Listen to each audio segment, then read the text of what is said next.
Greetings, Inquisitors. Welcome to the Holocron. This is the week 165 update for the Darth Loquitur account.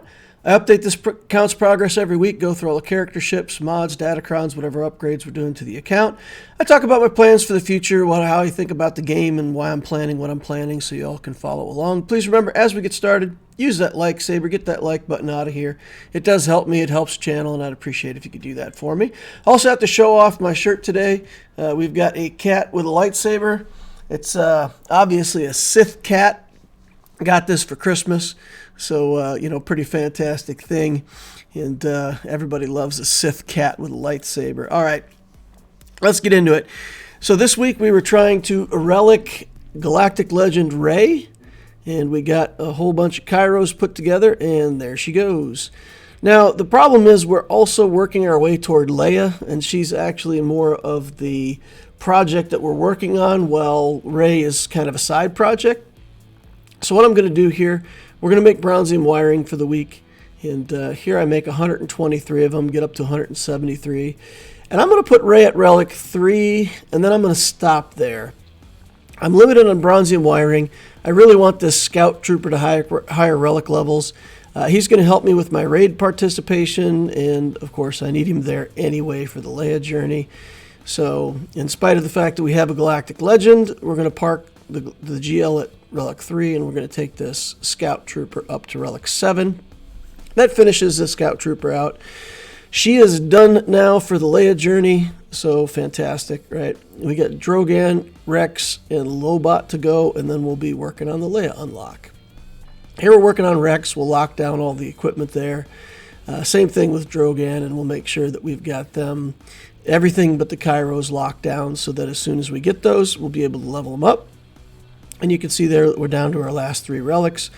Of course, Lobot's my only Gear 12 character at the moment, so that'll have to be my next relic target for the account. Not the best character, but, it's necessary for this journey, so we got to get it done sooner or later. All right, we've been farming mods double. So we've been spending the 50 and the 100 cost refreshes on mods, so we got a lot of work to do here. Here's one that goes to 15 speed on 3 rolls to gold. It's 16 speed at 6 dots. We try a couple times to get that next speed hit. We don't get it. We calibrate it twice. It just, all it wants to do is just go back to tenacity. So we're out of luck there. It's still not bad. We'll take a 16 speed mod with, take what we can get. All right, we took a chance. 9 speed fails on the next roll. Here we got 8 speed. We'll go ahead, roll again, and miss. And then we get a series that we get a 10 speed here, and it goes to 16 speed at 6 dots. We get the next roll to 19 speed. Take it all the way up to gold. We're going to re-roll the protection. Goes back to protection. And the same thing as last time. We just re-roll the same stat over and over again. I do take a 3rd calibration here. I don't normally do that, but I really wanted that one to work out. But no luck. So that also not as good as we might have hoped, but still not bad. A couple failed mods here. This is where I thought we were before, but I got a whole sequence of mods that were just not going to work out here for us. We've only got a 25% chance that we hit speed on that first roll, so, statistically a lot of these aren't going to work out. And I run out of slicing materials, so, we're done. We're going to be done pretty quick here this week. We farmed more mods, farmed more slicing materials, but ran out pretty quick. Here we end up with a 16 speed mod, but that's on 4 rolls. It doesn't have that much potential. If we make it a 17 speed mod at 6 dots, even if we get the last hit, we'd be lucky to get like a 21, 22 speed mod out of it. So, in my opinion, not worth it. Here we're modding Rey, and I do want an offense set on her, and I'm trying to get a better offense set. We're willing to steal some mods from other characters, but hopefully, I've been farming offense for a while now. So I was hoping to get, a good enough offense set put together. So here we'll work on those mods. And we end up with an offense and defense set, and that's really what I want on her, offense and defense. 130,000 health, 78,000, 7,800 damage. Of course, that's because she's only Relic 3. We have like 5 more Relic levels to put on her. And I think with these mods, she would be around 11.5 on offense. Now, I noticed that her ult was available for me to put on, and it took me a second, right? Because I kept looking at this, and I'm like, how do I have 11 ultimate things? I don't know why I never thought of this before, but yeah. So I'm working on SLKR and JML and Rey all at the same time, and these are all exactly the same token. There's no difference between light side tokens, dark side tokens. It's just ultimate level up token. So I'm very tempted here to just go ahead and put that ult on Rey because it really makes a big difference on her. But then I thought, man, what if I put the ultimate on Rey and it closes out her journey, and then I wouldn't be able to get the other tokens. So I didn't click the button. I think it should be fine. I think if we click that button, we still should be able to go through the journey and get those tokens for Rey. But yeah. I guess that's what I want to know from you guys. If anybody out there has done this before, if you know for sure, if you put an ult on a different character using the ones that you've already farmed, does that leave your journey open for you, or does having the ult end the journey? If having the ult ends the journey, then we really have to wait till we do all the sequence before we could put the ult on. I've never had this happen before, of course, because I've always just been working on one GL at a time. I've never had multiple GLs open. All right, so week 165, we're up to 8.44 million galactic power, 139 relics. I hadn't counted the ones that we got from the latest Lightspeed bundle in the last update. So with the addition of Rey to Relic and the Lightspeed bundle from last time, we added a total of 9 relics between those two things. So we're up to 139 relics, 121 Zetas, 13 Omicrons. JMK is getting us top 50 in Squad Arena. Fleet's Executor, we can get in the top 5. Grand Arena, we're in Kyber 3. I had a 3-0 streak last week, and then this week with Christmas and the holidays, and let's say not playing as well or not setting my offenses and defenses quite as well as I could have. We ended up going 0-3. So kind of a balanced, I think we went 5-4 in total for this season. Ended up right back at Kyber 3. Target for next week will be that low bot for week 166. Tracking the bronzium wiring, we gained 150 this week. I did 123, and then I had to go back and do 7 more to finish out that scout trooper. So we did a total of 130 scavenge, 20 from events. Used all 180 of them, took our inventory down to 0. Next week, we're going to be working on Zori B-28 Shuttle, and then Seer, Tarful, and Saw. Fleet, we're working on Omega and Marauder, Cantina, Signal Data. Still want to do Death Trooper, Hondo. Still got like Kyle Katarn to build out of there. Still have Cal Kestis to build out of there. So there's lots of stuff that we need to be doing with Cantina. Mods, we're going to continue to do slicing 4 times a week, mods 3 times a week with those 6 refreshes. Everything else we'll do 3 refreshes on for now. So the current planning for the account, the outlook is to prioritize Leia in the raid. And again, because I consider that Rey like a second tier thing that I'm working on right now, that's why I didn't put the relic levels on there. I'm more focused on getting Leia to the unlock point. Then I'll finish Rey, then I'll work on Leia. We also have Malgus DR that we got to work on. We got Inquisitors that we want to build. Afra's in there somewhere. And then relic variants, I wanted to find, like, if I run out of bronzium wiring to a severe extent and need to do a couple relic zeros again, I'm going to do that on the Triumvirate. And then if I need to do relic 8s, we've got a couple targets for that with Dark Trooper, Malicos, and the Scout Trooper. Going to relic 8 would be more about, just being able to put that character into the top level of the raid tier instead of the relic 7 tier. So depending on how my raid participation is going, I may or may not want to do the Scout Trooper, but I think Dark Trooper, Malicos are definitely a couple characters that I would want to take to relic 8. Here's the discussion on the alt tokens. I never thought about that before. Like I said, if you got comments on it, leave it down below. I think I should be able to go ahead and put the alt on Rey, and it doesn't change anything about the journey. I should still be able to do all of those events. So I believe it's okay. But, tell me what you guys have seen, if anybody's tried this since these Lightspeed bundles came out. Raid progress, just to take a look and kind of document where I'm at on the raid. The last time around, I got 8.5 million in the participation. I'm at 15th place in the raid. There's still some people that have yet to go as of the time of the snapshot, but I think more or less that's where I'll probably finish somewhere in the top 20 for my guild, which is pretty good. I think, I don't know, I had this one weird week where I couldn't get points to save my soul. I went through and I redid it and I remodded, and I couldn't get the points on several of my teams.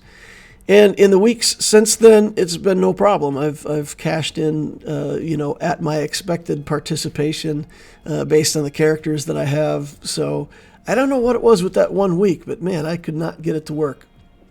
So if you all have that fluke thing where you can't seem to get your characters to score the points that they should, just keep trying. I don't know exactly where the RNG comes in.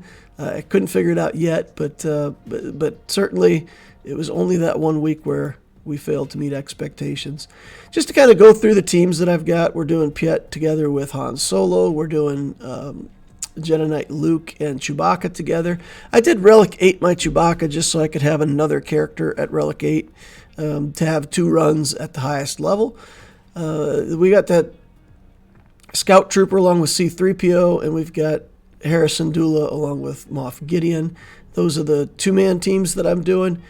And then the rest can be 3-man teams because I have enough characters to do 3-man teams, and even though you can almost get as good of a score with some of these teams as 2 characters, once you have enough characters to make 8 teams, you can't do more than 8 runs, right? So, but once you can make 8 teams, then I think your lower teams should all be 3-character teams like this. So we've got Veer Stark and Princess Nisa. We've got, a couple Ewoks with Wedge. We've got Akbar leading a crew with a couple Gear 12 troopers, and then we've got Iden in Gear 12 with a couple of Ewoks. And that seems to be the best combination that I can come up with for scoring. The Iden team and the Akbar team actually still score pretty well, relatively speaking. But if we do take that Scout Trooper up, then I can start thinking about maybe taking another one of these characters. I don't know if I want C-3PO at Relic 8. It seems like kind of a waste with C-3PO just because, you're not really upgrading his damage at all. So I think maybe, depending on how things look, maybe another Trooper. And then we could do Scout Trooper with Luke or something like that. And then Moff Gideon with Chewbacca, something like that. So I could take a character to Relic 8 that I actually want at Relic 8. And then I would have three teams up there. And then, of course, when I get Leia unlocked and going, she'll be another one of the top teams. Pretty much should be able to run her solo for a big score. And then with these teams down at the bottom, then we'll have, we'll get to the point where we have at least 3 of these teams at full relic and potentially all 4 as full relic teams. So that's where my raid's going. I've also been looking at some things over the course of the last few weeks and months and trying to set up some stuff for new player guides for 2024. It really occurs to me that with a lot of the older characters that I'm recommending people build, they're efficient, they're easy on gear. There's a lot of reasons why it always made sense to build those kinds of efficient characters early in the game. But now there's a risk that, let's say, one of my recommendations would be to go for Revans. And I say, okay, build Darth Revan and Jedi Knight Revan as like the thing to do after you build your capital ship, for example. Well, they could come out with a Lightspeed bundle that has the Revans and all the requirement characters to Relic 5, for example, and let you unlock the Revans for free. Well, that's just a whole bunch of wasted resources. So it's becoming increasingly difficult to know what to recommend. It's kind of like, this is what you should build unless they come out with a Lightspeed bundle. And if they come out with a Lightspeed bundle, then you're going to want to do something different. So yeah, it's difficult to know. Anyway, in as part of all that thought process for myself, I was going to start working on Bad Batch and getting the shards going for them on my Loquitur account. But the same thought occurs to me that someday they may put out a Lightspeed bundle that simply has the Bad Batch available for, $20 or whatever, in which case I could skip all that farming to get those shards that I need and just have the Bad Batch. So for right now, I think I'm going to skip them. And I think in light of this idea, I don't think they're going to make Lightspeed bundles with the newest content. It seems to be counter to their money-making scheme. So it wouldn't make much sense to do that, which means that if I'm farming any characters, I should always be farming the newest characters.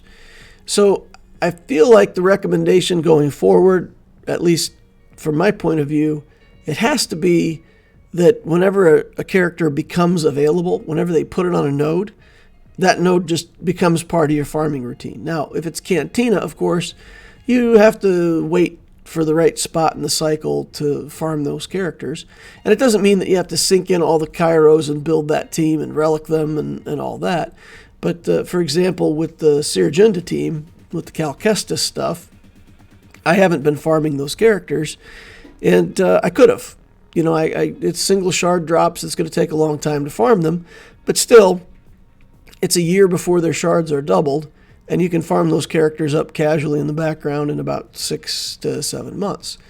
So somewhere halfway in between, I could have those characters ready to relic if I wanted to, and then we could not relic the older characters with the idea that they might be light speeded anyway. So that'll be my new strategy. Basically, we're going to try to get all characters as they become farmable. We'll put them into the farming rotation. So Cal Kestis, and then with the Mandalore Bo-Katan, for example, then we will start farming up all her requirements as they become available on farming nodes, etc. going forward into the future. So basically, whatever's new, we're going to put it in rotation on farming. If we get all the way up to 6 hard farms at the same time on regular energy, we might have to make some decisions. I feel like we could go up to 7 hard farms if we had to, but that will be what I'm doing going forward. It's also what I'm recommending for you all to think about if you're farming some older teams, with the idea that you might build up, a rebel team or a Bad Batch or something like that that's a couple years old. You may want to rethink that, farm the new content, and just wait and see if another pack comes out. Of course, if you want Lord Vader, you have to farm the Bad Batch, for example. But there's so much stuff in my account that I can build before I have to worry about Lord Vader. So the Bad Batch, I was going to farm them just in anticipation of, hey, I may want Lord Vader sometime. But I don't think that's useful. I think, if we want Lord Vader, we'll start farming the Bad Batch. Otherwise, we'll just wait for him in a pack. And maybe that's the wrong strategy to take, but like I said, it's my thoughts. Happy to hear what you guys think down below in the comments. Let me know how you're doing the farming and if you think that's a good idea in today's meta, or if you've already been doing that all along and I'm just slow to the party. All right, that's going to wrap up today's review of the account. Week 165 is done. All right, thank you all for watching. Appreciate each and every one of you. Please remember to subscribe if you want to see more stuff like this in the future. Do the notification bell if you want to know when I'm on doing my live streams. And of course, join us over on the Discord. The link is down below. You can click on that, join us. We got a fantastic Discord community. It's a great place for people to hang out. And if you want to support the channel, I do still have a Patreon that you can join. The link is down below. You can click on that and help me out and support the channel that way. Thank you all for watching. I will see you in the next Holocron.